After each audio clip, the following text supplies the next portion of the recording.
July 4th, 1942. North of Bear Island, 400 miles inside the Arctic Circle. First Officer John Carter watches ice crystals form on his eyelashes as he scans the horizon through binoculars. The SS Carleton, a Liberty ship 3 weeks out of Iceland, rides low in the water, her holds packed with 77 Sherman tanks, 40 fighter aircraft, and enough ammunition to supply a Soviet division for 6 months.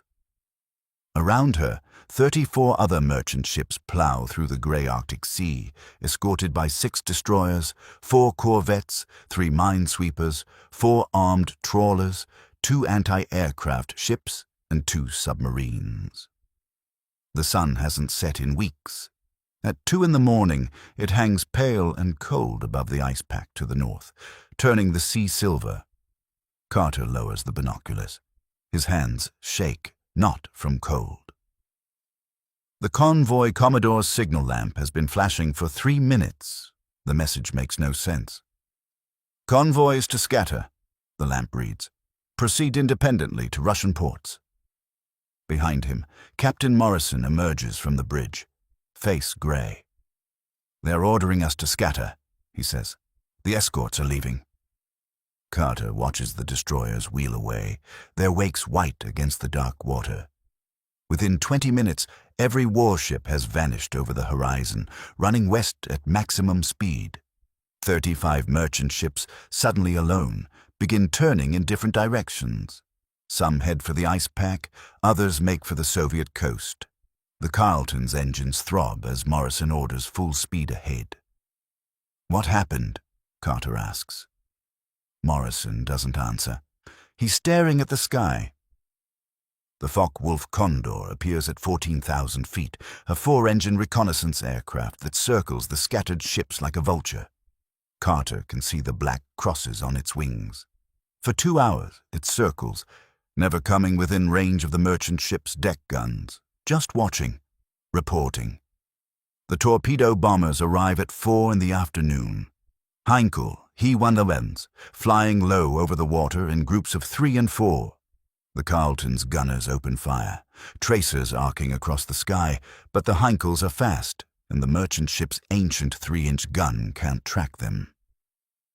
Carter watches a torpedo hit the SS Washington, 2 ships ahead. The explosion lifts her bow out of the water. She settles quickly, going down in less than 4 minutes. The attacks continue for 6 hours. Dive bombers join the torpedo planes.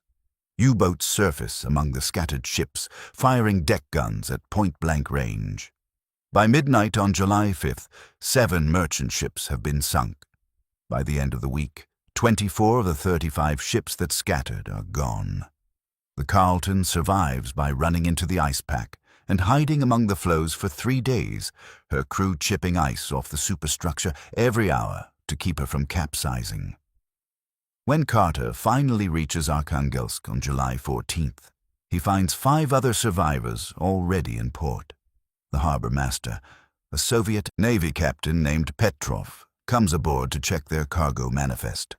His English is good, his expression carefully neutral. "You are the 6th ship," Petrov says.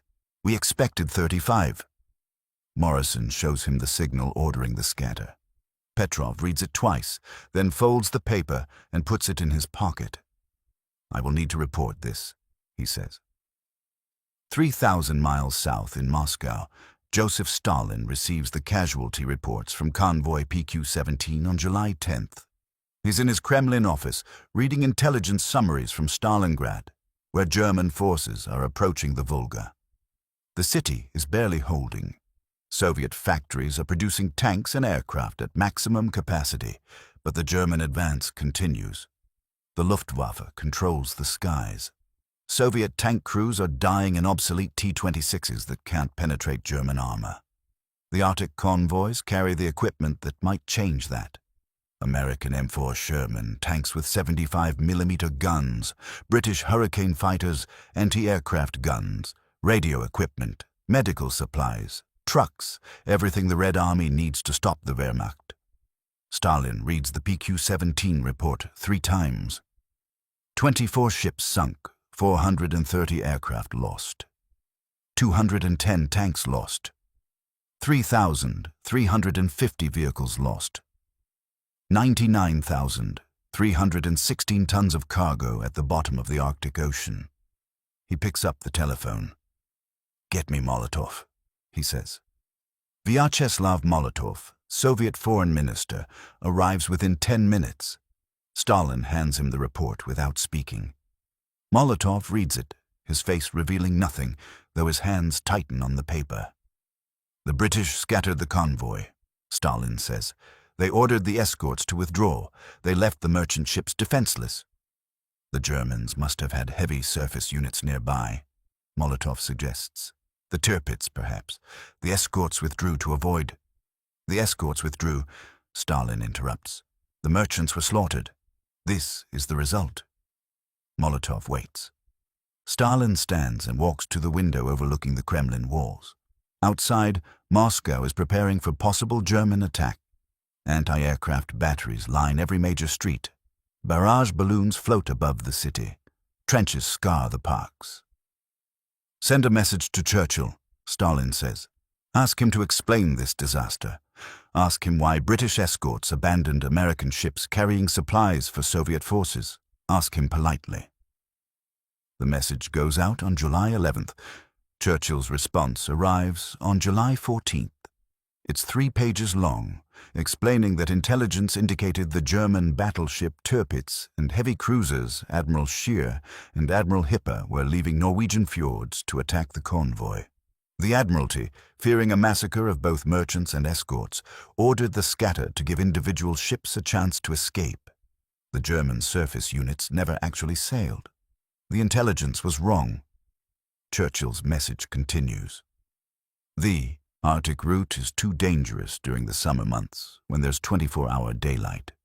German aircraft and U-boats can hunt continuously.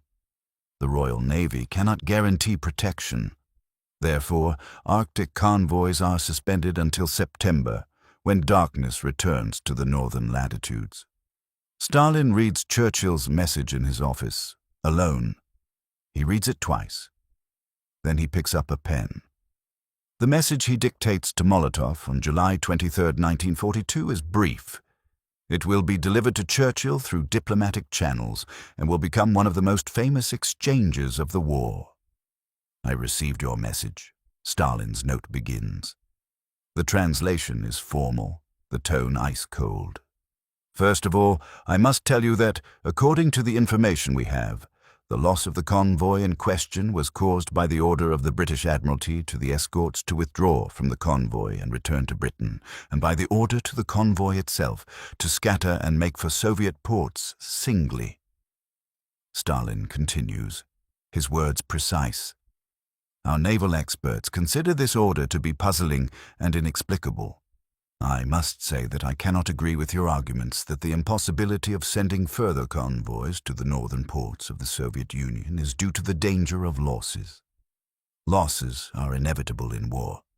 You should not be so afraid of risk." The next paragraph is sharper. "With regard to the curtailment of the supply of war materials to the Soviet Union, it is clear that this will create substantial difficulties for the Soviet Union, which is already short of war materials.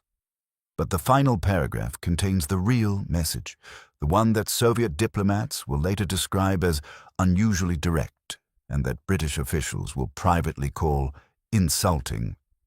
I must state in the most emphatic manner, Stalin writes, that the Soviet government cannot acquiesce in the postponement of the Second Front in Europe until 1943. He's linking the convoy disaster to the larger issue. The Soviet Union is fighting Germany alone on the Eastern Front. Britain and America promised a second front in Western Europe to divide German forces. Now they're suspending supply convoys and delaying the invasion. From Stalin's perspective, sitting in Moscow while German armies approach Stalingrad, it looks like abandonment. Churchill receives the message on July 25th. He's at Chequers, the Prime Minister's country residence, meeting with American General Dwight Eisenhower about Operation Torch, the planned invasion of North Africa. When Churchill reads Stalin's message, witnesses later report that his face turns red. Afraid of risk? Churchill says to his secretary. We've lost 16 warships and 85 merchant vessels on the Arctic run. The Royal Navy has escorted 78 convoys through the most dangerous waters in the world. And he accuses us of being afraid. But Churchill doesn't send an angry response. He understands what Stalin is actually saying. The Soviet Union is bleeding. German forces are advancing on all fronts. The Red Army is taking casualties that would break any other military. Stalin needs the supplies, needs the second front, needs evidence that his allies are committed to the fight. Churchill drafts a careful reply. He explains the military realities. The Arctic convoys will resume when conditions permit. Britain is fully committed to the alliance. Plans for a second front are proceeding. But privately, Churchill tells his chiefs of staff that Stalin's message reveals something important. He's desperate, Churchill says, more desperate than he's willing to admit. In Arkhangelsk, the surviving crews from PQ-17 are waiting to return to Britain. John Carter and the Carleton's crew are billeted in a former school, sleeping on the floor, eating black bread and fish soup. Soviet security officers interview each man separately, asking detailed questions about the scatter order, the British escort's withdrawal, the German attacks. A Soviet Navy officer named Lieutenant Sokolov speaks with Carter for 2 hours. Sokolov's English is excellent, learned at Cambridge before the war. He's polite, offering Carter tea and cigarettes, but his questions are precise. The British destroyers, Sokolov says. They left quickly. Full speed, Carter confirms. Within 20 minutes, every escort was gone. And the German surface ships? The battleship Tirpitz? You saw these ships? We never saw them, only aircraft and submarines. Sokolov writes this down carefully. The British said the Tirpitz was coming. This is why they ordered the scatter, but the Tirpitz never came. That's right. Sokolov looks at Carter for a long moment. Do you know, he says quietly, how many Soviet soldiers died in July while your convoy was being sunk? While those tanks and aircraft were going to the bottom? Carter doesn't answer. Sokolov stands and walks to the window. Outside, Soviet workers are unloading what little cargo the surviving ships brought. 77 tanks arrived. The convoy had carried 297. 187 Hurricane fighters arrived. The convoy had carried 297. Every tank matters, Sokolov says. Every aircraft, every bullet. The Germans are at Stalingrad. We are holding, but barely. And now Churchill says no more convoys until September. He turns back to Carter. You're Captain Morrison, your crew, you did your duty. You brought your ship through. We are grateful. But the British Admiralty, Stalin is not grateful to them. The full scope of Stalin's anger becomes clear in the following weeks. Soviet newspapers, tightly controlled by the Kremlin, begin publishing articles about the convoy disaster. Pravda runs a story on August 2nd titled, Where Are Our Allies? It doesn't mention PQ-17 specifically, but the meaning is clear. Soviet radio broadcasts emphasize the Red Army's sacrifices while noting delays in Western aid. Soviet Ambassador Ivan Maisky in London receives instructions to press the British government on 3 issues. Resumption of Arctic convoys, increased supplies through Iran, and immediate planning for a second front. Maisky, a skilled diplomat, delivers these demands politely but repeatedly. He meets with British Foreign Secretary Anthony Eden every week, always asking the same questions. When will convoys resume? How many ships will you send? When will British and American forces invade France? Eden, who genuinely sympathizes with the Soviet position, can only repeat the military realities. The Arctic is too dangerous in summer. The Royal Navy cannot guarantee protection. A premature invasion of France would be disastrous. But Stalin isn't interested in military realities. He's looking at casualty reports from Stalingrad, where Soviet losses are approaching 100,000 men. He's reading intelligence about German plans for a final offensive. He's calculating how long the Red Army can hold without the equipment the Arctic convoys should be delivering. On August 12th, Churchill decides to go to Moscow personally. If Stalin is angry about the convoys, better to explain face-to-face than through diplomatic messages. Churchill flies via Cairo, a dangerous journey that takes 4 days. He arrives in Moscow on August 12th, the first meeting between the two leaders. The meeting is tense. Stalin receives Churchill in the Kremlin, in a conference room with maps of the Eastern Front covering the walls. Red pins show Soviet positions. Black pins show German forces. The black pins are everywhere. Churchill later describes the meeting in his memoirs. Stalin is cold, formal, suspicious. When Churchill explains why Arctic convoys were suspended, Stalin listens without expression. When Churchill explains why a second front in France is impossible in 1942, Stalin's face hardens. "You are afraid of the Germans," Stalin says. It's not a question. Churchill, who spent 4 years fighting Germany in the First World War and has led Britain through 2 years of the Second, feels his temper rise. But he controls it. He explains Operation Torch, the planned invasion of North Africa. He explains the strategic logic. He shows Stalin the plans. Stalin studies the maps. "When?" he asks. "October or November," Churchill says. Stalin shakes his head. "Too late. The Germans will take Stalingrad before then. They will take the Caucasus oil fields. They will cut the Soviet Union in half." "Then you must hold Stalingrad," Churchill says. The meeting lasts 4 hours.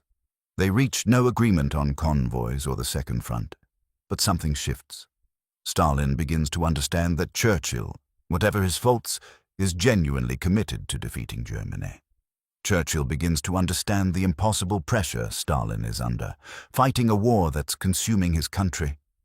On August 15th, before Churchill leaves Moscow, Stalin invites him to a private dinner in his Kremlin apartment. It's a smaller gathering, less formal. They drink vodka. Stalin becomes more talkative, almost friendly. He tells stories about the Russian Civil War. He asks Churchill about British politics. At midnight, as Churchill is preparing to leave, Stalin walks him to the door. "The convoys," he says. "When will they resume?" "September," Churchill promises, "when there's darkness to hide the ships. We'll send everything we can." Stalin nods slowly. "We will hold Stalingrad," he says, "but we need those supplies. We need the tanks. We need the aircraft. We need to know our allies are with us." Churchill returns to London on August 17th. On August 21st, he orders the Admiralty to prepare for convoy operations to resume in September. The first convoy, PQ-18, is scheduled for early September, with massive escort forces, including an escort carrier. In Stalingrad, Soviet forces are locked in brutal street fighting with German troops. The battle will rage for 5 months, becoming the bloodiest battle in human history. Over 1 million Soviet soldiers will die defending the city, but they will hold. PQ-18 sails from Iceland on September 2nd, 1942. It consists of 40 merchant ships escorted by an escort carrier, 2 cruisers, 16 destroyers, and numerous smaller vessels. The Germans attack with everything they have. 42 torpedo bombers hit the convoy on September 13th. The escorts shoot down 22 of them. U-boats sink 10 merchant ships, but 27 ships get through to Arkhangelsk, delivering 5,000 vehicles, 187 tanks, and 321 aircraft. When the cargo manifests reach Moscow, Stalin reads them personally. He doesn't send a message to Churchill, but Soviet newspapers begin running articles praising the courage of Allied merchant seamen. Pravda publishes a story about PQ-18 titled "Heroes of the Northern Route." The Arctic convoys continue through the rest of the war. From 1941 to 1945, 78 convoys deliver 4 million tons of cargo to Soviet ports. 85 merchant ships are lost. 16 Royal Navy warships go down. 2,830 seamen die in the Arctic waters. Stalin never publicly acknowledges the sacrifice.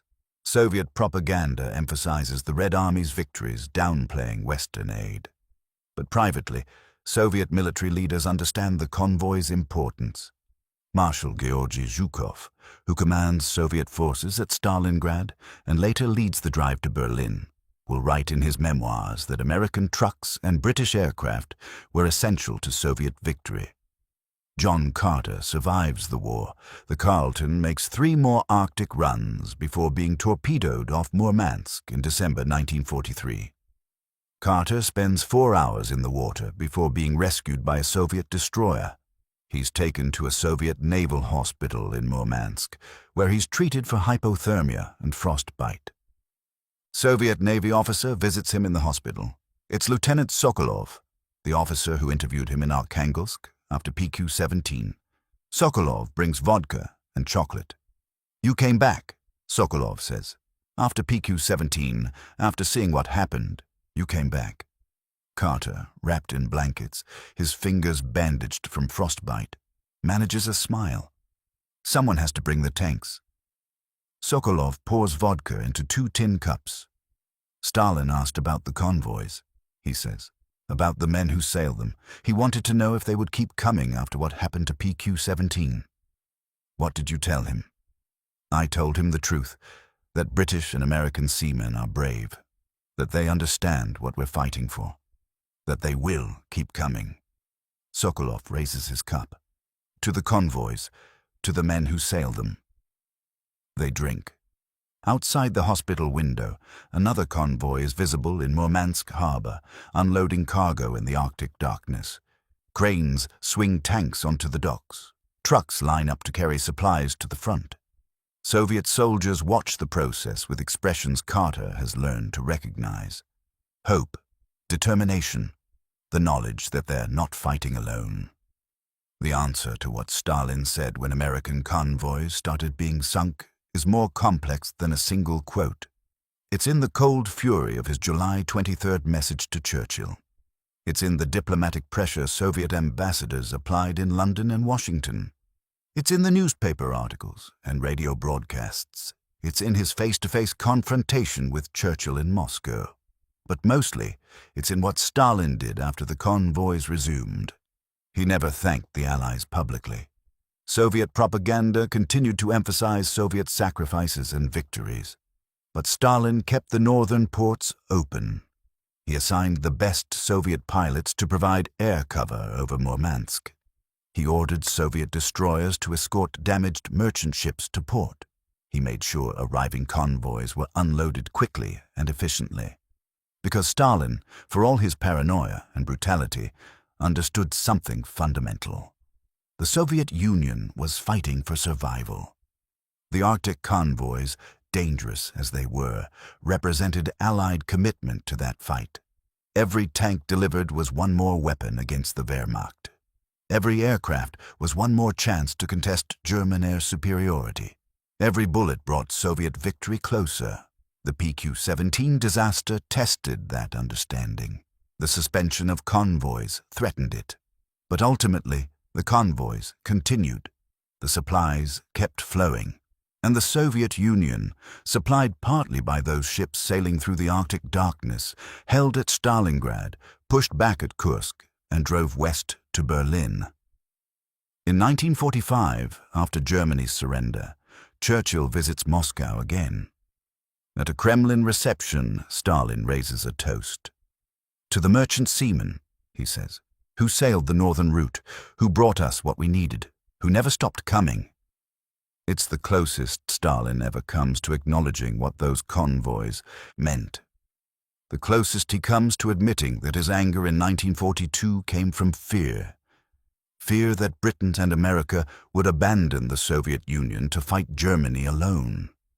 Fear that the supplies would stop coming. Fear that the Red Army, bleeding and desperate, would run out of tanks and aircraft and bullets before the Wehrmacht ran out of soldiers. The Arctic convoys proved that fear wrong. They kept sailing through the ice and darkness, through the U-boats and bombers, through the worst weather and the longest nights. They kept coming, and Stalin, whatever else he said or didn't say, understood what that meant.